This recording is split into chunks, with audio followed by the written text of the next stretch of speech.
All right, so I'm in SketchUp and I am going to, this is a template right here. In my templates, when I set them up in SketchUp, the actual thickness of the board itself is, in this case, is going to be 3/4 of an inch, but I only do a 2D version of it because that's the way Vcarve seems to work best. So I have a separate group here. So if I click on Zoom Extents, there's nothing else out there. But at the same time, if I click View, Unhide All, or excuse me, Edit, Unhide All, then I click on Zoom Extents, you can see that there's an awful lot going on this file. These are all different groups that are out there. It's a big blob. Again, I'm comfortable with it, but these are all different things that are all over the place. But in that group, or in that all that stuff that's out there, there's a group right here, which is this. And then by setting up that group and then hiding everything else, I have one called CNC.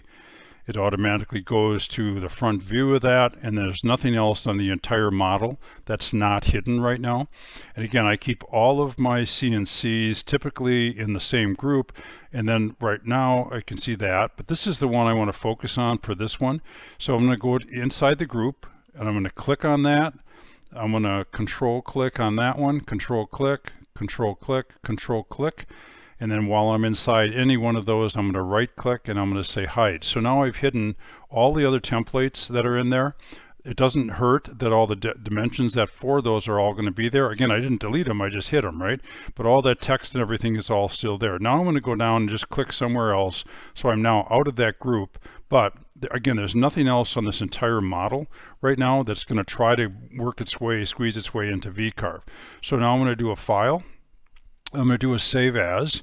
My Vcarve only saves, it doesn't accept like a 2020 or 2021 of SketchUp. So what I do when I save it, I'm going to go down here and I'm going to save it as today's date, but and then I'm going to give it a number. Then I'm going to put CNC. It just kind of reminds me that I'm doing a CNC on it. But when I do that save, I have to go down here to the drop down and click down to these, and I'm going to save it as a version 2017. It maybe Vcarve would take an 18 or a 19, I don't know, but I'm just saving it as 2017, and that's the type of file that I'm saving. So I'm going to hit save. So that file is now saved, and I'm going to go to Vcarve, which is empty right now. I'm going to click on create a new file. It's going to automatically default to the last one I did.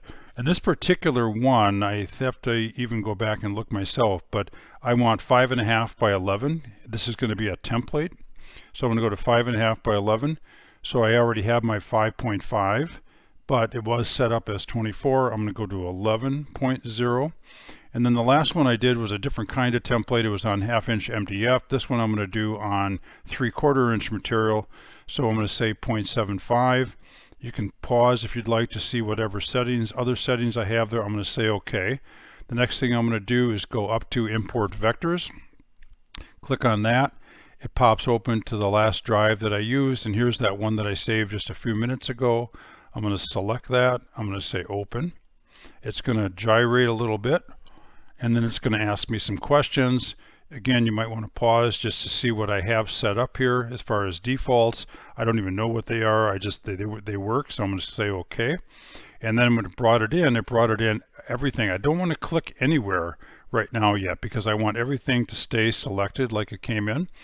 But you can see it's off center. So what I'm going to do here is go to this one, Align Selected Objects, which is everything selected. So it's going to align these selected objects. Click on that. And then I'm going to go up to this one here, which is going to center it not only height-wise, but also width-wise. Click on that. And you can see it moved everything over to the center. That's where I want it to be. And I'm going to say Close. And again, I have not selected anything yet or deselected anything. You can see everything is selected, including that outer perimeter. So now what I want to do to start going ahead and setting up the toolpaths is I'm going to go into here somewhere and just click. So now I don't have anything selected, and from this point forward I'll just be doing what I do. Now, one thing I didn't do, what I should have, is these little X's in the middle. Those are something that I like to have when I'm laying out my templates, because it helps me. You can see the little cross in the middle, that's the center, and that helps me align when I want to work on that template and do something with it. Like this template is going to be used for tenon mounting. So these are the boards that they're going to get mounted to. The end grain on a 1x3 board and the end grain on a 1x3 that's been cut at a 30-degree angle, so that distance from here to here is a little different. And so in doing that, I want to be able to take this template and move it around. Oop. All right, and it just helps me a lot easier if I can go right to those little spots in the middle and then bring them over to there. So I'm going to Control Z that to get it back to where it was. But that's how the templates are going to work. Again, they're showing right now as 2D. When they're actually in use on a board, they're going to be 3/4 of an inch thick. But the other thing that's going to come up into play when we do this in Vcarve is you can see this red thing that represents a piece of plywood, a 1/4 inch plywood that's going to fit into the slot. That's going to allow it to align up to the board that it's going to attach to. Like in this case here, it's going to attach there. All right. Then the other thing that's going to help with alignment when we use the template is, I'm going to go over to here, and I've got the pin. There's a pin right here. That's going to be in this case, a 1/4 inch dowel. That's going to drop in. A lot of times I'll use a 1/4 inch bolt, like a socket bolt, which works out pretty well. As long as you're not routering, you can have stuff above the surface. But if you're going to router, then you can't have stuff above the surface. I'll catch that later. But you can see there's one down here and one here. I show both of them here. This one is not going to be used when we're doing the beveled version or the mitered version, because that is shown there. But you can see here now, when we're doing it on this one, that pin is going to come down and it's going to butt up to that board. So there's all of my alignment right there. I have a pin dropping down here, a pin dropping down here, and then on the side I have 2 pieces of plywood. The reason for the plywood on the side, it could use pins, but the nice thing about this is that especially when you're routering, you want some way to clamp that without drilling or without using screws. You want to be able to clamp this to the board while you're routering, or you put this in a vise, which is better yet, a combination of everything. So that's why the plywood. So that's what's going on. I'm going to go back over to Vcarve, and then so here are those slots that I was talking about for the plywood. There's some here. Now this is actually 2 templates in one. This template is a router template. You can see the oval, and this one is actually for just making dimples that we're going to use for screw holes. So the thing that I didn't do, but I'm going to do right now, is that when I start setting up Vcarve is not really all that fond of working with these little X's in the middle. So I'm going to delete those for my Vcarve purposes. So I'm just selecting those X's, and there's even one in here. Did I get it? Oops, I took the circle, so I'm going to have to zoom in a little further.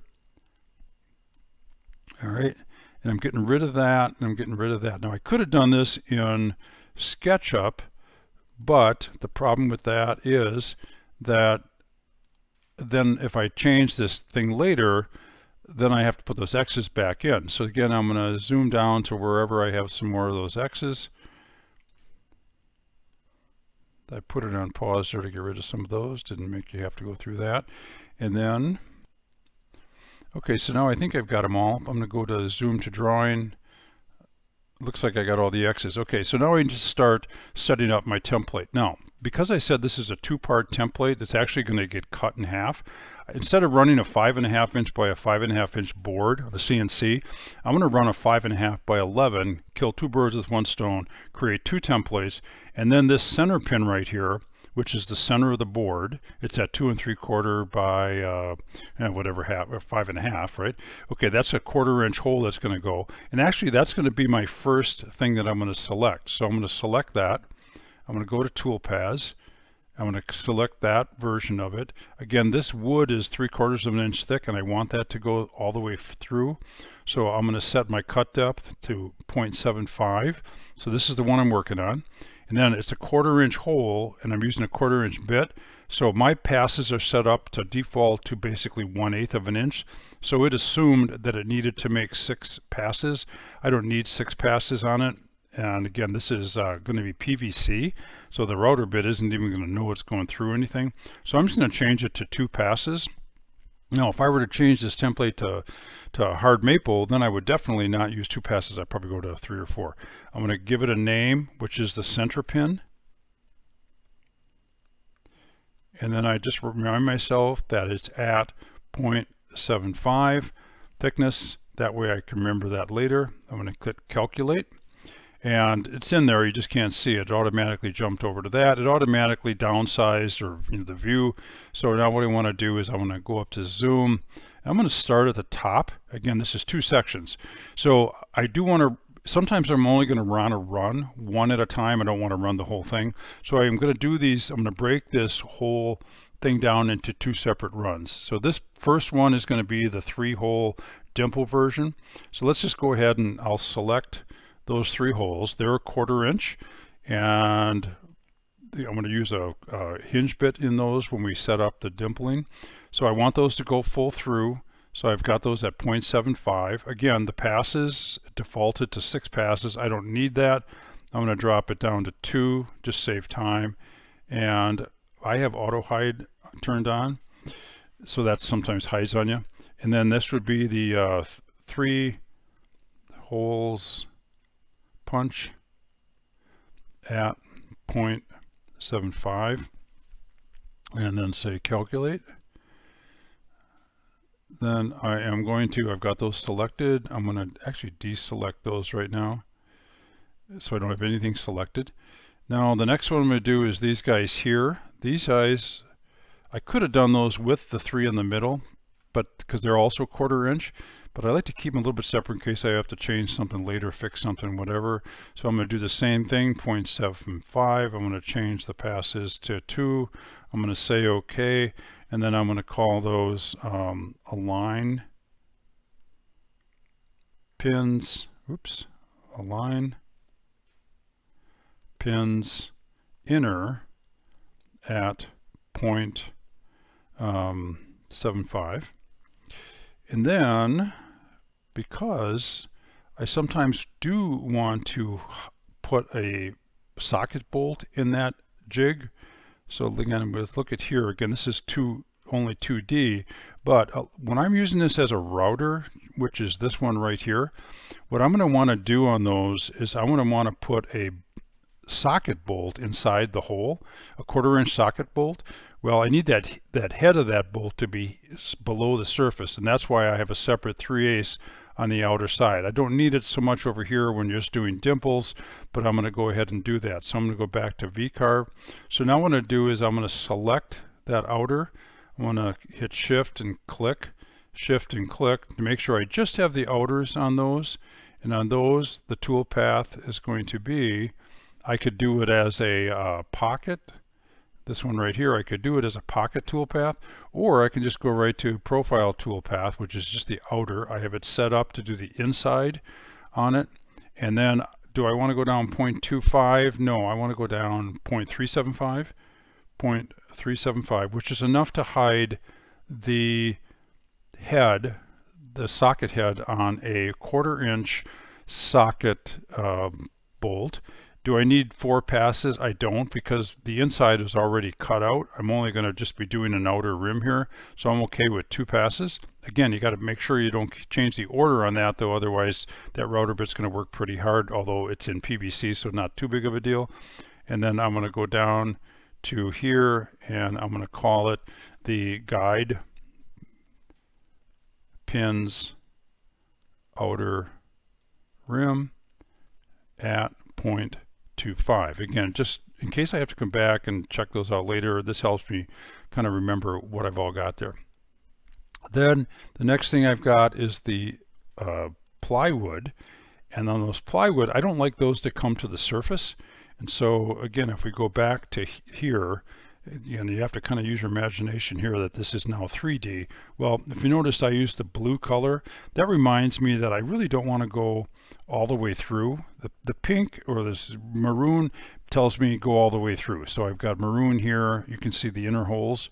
Those are maroon. I've got an inner maroon here or maroon here. That tells me, okay, when you do Vcarve, go all the way through on that. The green one tells me I really want to go about 1/4 of an inch on it typically, or maybe depending on, I know the, kind of know what when I get in there, this is just more of a general reminder. And then the blue tells me I want to go most of the way through, but not all the way. And what that does is it allows me to put the 1/4 inch plywood in there like we have down here, and yet it doesn't actually come to the surface, which again isn't a big deal when we're just doing the dimples, but it is a big deal, it can be a big deal when you're doing a router, because that router, I want that to sit on that template really flat. So I'm going to go back to Vcarve. So I've got those 4 selected. I'm going to go up here to the toolpaths. I'm going to select this one, which is the pocket toolpath. I don't want them to go 0.75 because I don't want them to go full through, but I do want them to go as deep as I can because that gives them more stability. So I'm going to go 0.6625. I usually go in eighths of an inch, so 0.625 would be 5/8 of an inch. So it's going to go down 5/8. Do I want passes? 5 passes. Now this is PVC, so I could very easily go to 3 passes. It just doesn't, there's no resistance, but in case I accidentally forget that this is PVC and I put a different kind of wood in there, sometimes I'll make templates out of black walnut or something kind of for fun. So I'm just going to stick with that and just leave it. Not that big of a deal. They're not that long. And then I'm going to call these the 1/4 inch ply clamp guide at 0.625. Again, it's just reminding me later on. I'm going to say calculate. It jumped over to there. So I go back to my 2D view. Do I have everything that I need for that top half? Again, we're only working on the top half, and I do. So I'm going to go ahead and I'm going to now slide down. In fact, I don't want to have those other ones selected just in case. I don't want to accidentally do something. So I typically do something like that. Again, auto hide is set up so that'll hide on me. I can scroll down. Now I'm working on the bottom half, and rather than boring you with the entire thing that we just did, I'll go ahead and put it on pause and then show you how the results are. But I'm going to follow the same path. I'm going to click on this one. Is these 3 right here are 1/4 inch and they're full through. Those are going to be for some alignment pins. Actually, they're peepholes. So let me go ahead and select those. And what they are is that when I put this jig on a piece of wood, this router jig is set up to go, there's a distance from here to here of 3 inches. So the router jig isn't shown in use right here. That's going to come later. But that's going to be, if I put it on a piece of wood that's 3 inches by 3 inches, then I've got a way to hold that thing there. So again, this one's going to get plywood on both sides, but because I want to set this up now, I'm going to do it now. So again, but when you put it on a piece of wood, you might be putting it on a table leg that's 30 inches long, 32 inches long, and you're going to have to sometimes make marks on that leg as to where you want this to align up. So I set these up. What they are is they're peepholes. You'll be able to see through to see the marks that you have on your material. So back to Vcarve, and on those I want to set those up as full through. So I'm going to select the pocket tool path. Again, I have to go back up here and change that to 0.75 again. So I'm back to there. Number of passes, again, are 1/4 inch holes. So I'm going to drop those down to 2, which is plenty. Even in black walnut, that would be fine. And then I'm going to call it peepholes at 0.75. So now I've got everything there. And again, calculate, go back up here, and it comes back to where I was. So the rest of them I'm going to change while I'm in pause mode. So I selected those inners. I'm going to go down, and those are guide inners at 0.75. Say calculate. Okay, I've got the outers selected. Again, on this one, I'm going to use the profile toolpath, and I want those to go 0.375, which is great. I don't need 4 passes, so I'm going to edit the passes down to 2, and then I'm going to name them.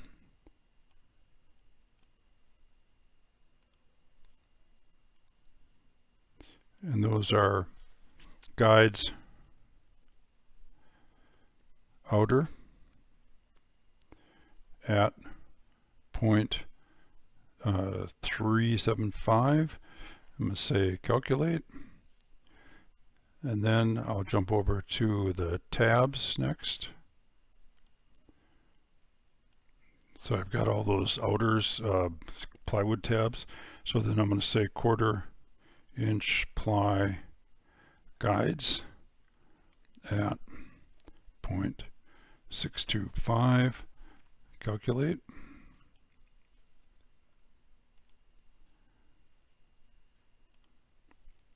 All right, I selected that inner like I did up above, and that one is going to be at 0.75. Number of passes 6. Yes, I'm going to keep that. Again, that is the router inner at 0.75. Calculate.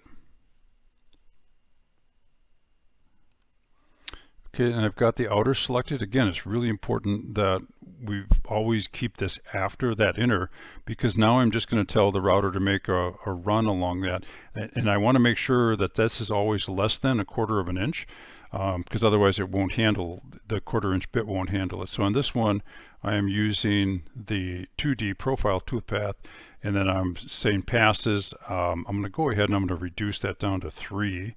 I don't need 4. And then I'm going to say that is the router outer rim at 0.375, and then let's say calculate. All right. Now here's the problem. If you recall, again, by the way, I've done all of these here, so everything is done, but I'm going to go back up to view. I'm going to say zoom to drawing. So remember, this is two separate, possibly going to be two separate pieces.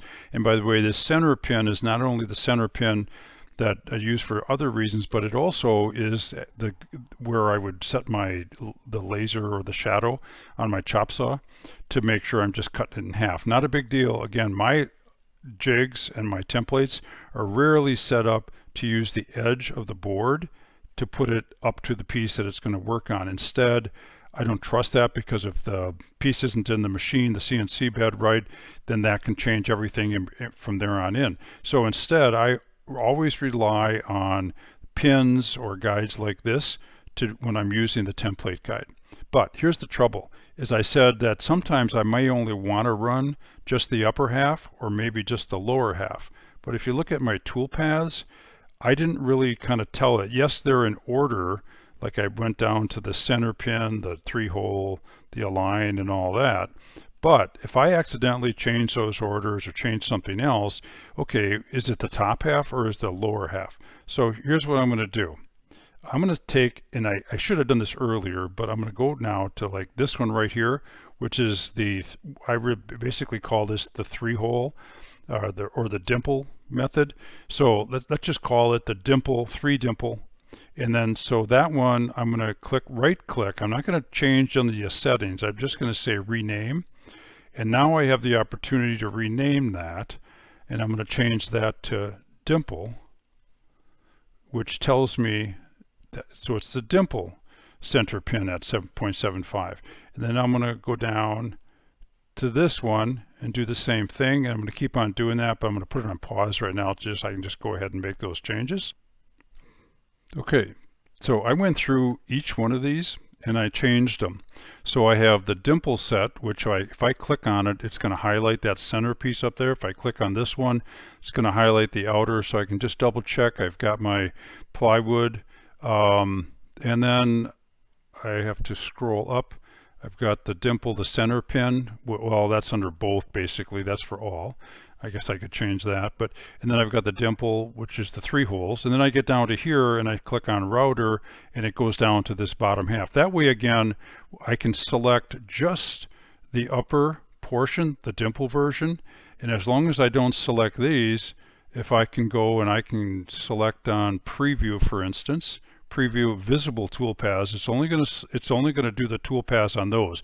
If I said preview all toolpaths, it's going to do even the router ones, but by selecting preview visibles, it's only going to do those. So did it do everything I wanted? Yes. It's got the slots for the plywood, and you can see they don't go full through, otherwise you'd see a blue background like you do here. It's got the 3 holes in the middle. It's got the dimple, and I don't mind if that thing runs twice, like if I run the other half later or something. And then you can see they've got the hole in the middle there, but then also the outer.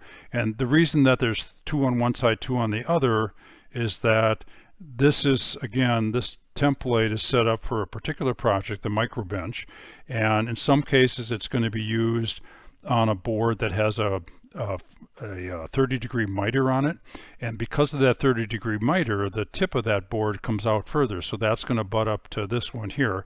Whereas if I'm doing it on the straight cut, the 90-degree cut, the surface is 1 inch by 3 inch.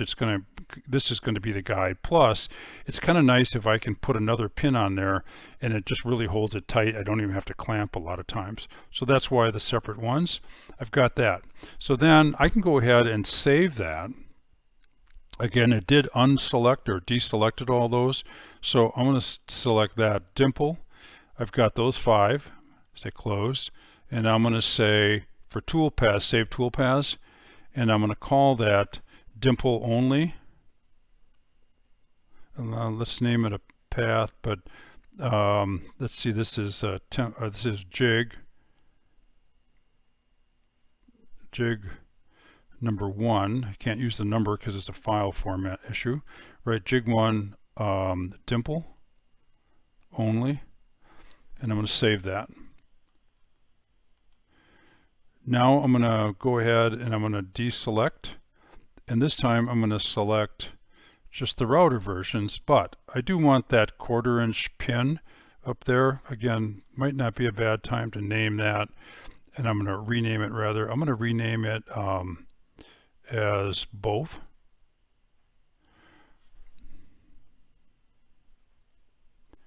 So that way I kind of remember later. Right, so I'm going to select both. That's the center pin. And then I select router, router, router, router, router. And then I'm going to scroll down to make sure I got everything. I didn't, right? So I've got all the router ones, plus I have the other one. And I'm going to do a save the toolpath. In fact, what I can do is I can go ahead and run. I still have those selected. I can run just a test run, a preview of visible. But you see this other stuff is still out there from the last time I did that. So I need to hit on reset preview basically to clear those. And then now click on preview visible toolpaths. It's going to make that center dimple. Then it's going to make the plywood pieces on the outside now those I'm not going to glue in. I'm going to, depending on what board I'm going to be using. It's making the peepholes. There's 3 peepholes. And it's making the pin holes, but it has 2 double holes. It has a 1/4 inch on the inside full through. It has a 3/8 on the outside to cover the bolt head. So now I need to go back again. Remember, it does deselect all those. So I'm going to go back. I hit both. I hit router, router, router, router, router, router. And then I'm going to go here and save. I'm going to do a new toolpath. This time I'm going to call it, what did I have that one? Jig 1 router only. So I've got that. Say OK. And then I'm going to do one more toolpath saving, which is select all of them. So now it's going to select everything. And again, I can test that, which isn't a bad idea, right?